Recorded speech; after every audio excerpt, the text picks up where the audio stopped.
Electronic laptop Cajon.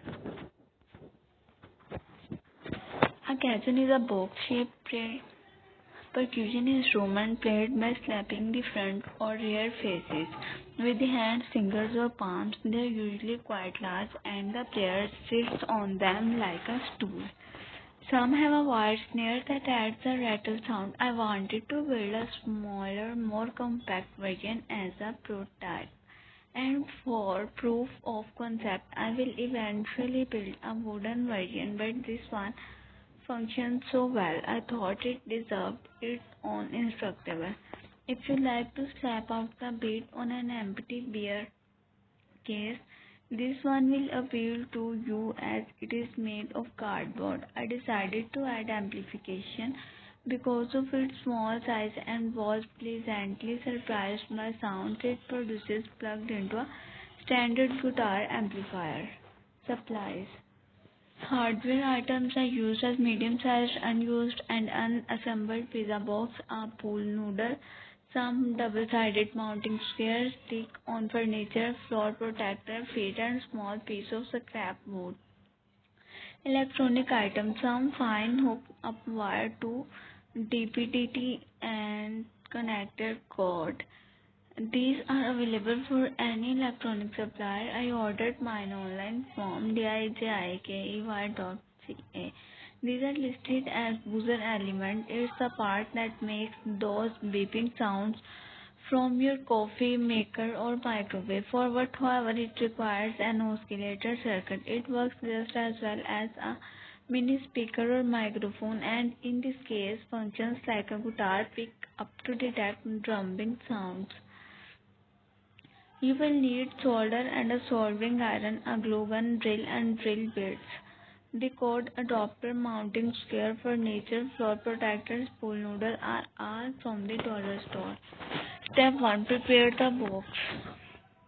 Assemble the pizza box but don't close it yet. Cut a 3 hole in the bottom. I used a hole saw, but you can trace around a DVD and cut with an X-Acto. Cut the two pieces of the pool noodle to the height of the box and then cut them longitudinally in half. Hot glue them around the hole at 12, 3, 6, 9 o'clock. This supports the lid and mute the sound.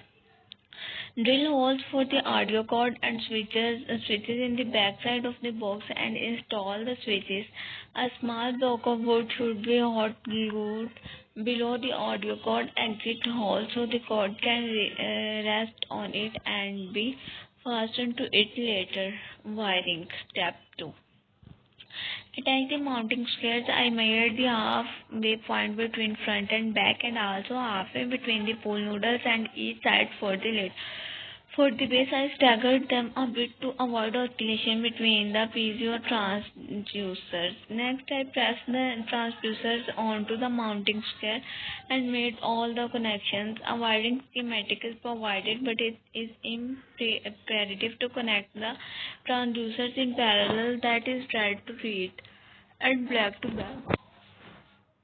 This is also true of the audio cord. Cut off one end and strip the insulation back a couple of inches. There will be 3 wires, red, white and black. I checked with an ohmmeter and found that the black was the tip of the plug and the white was red with the two sleeves. Remember, this is a stereo plug and the guitar amp is mono annual.